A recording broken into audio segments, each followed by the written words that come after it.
Marilyn. Bye.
Quick stop, coffee.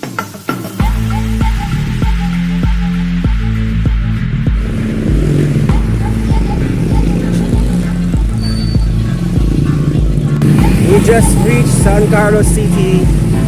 Now we're just walking around looking for a place to stay that is cheap, you know, because we are broke. Literally. Now we are walking towards the potential place to stay here in San Carlos. The first one was a bluff. It was terrifying. It's a horror story. Horror story.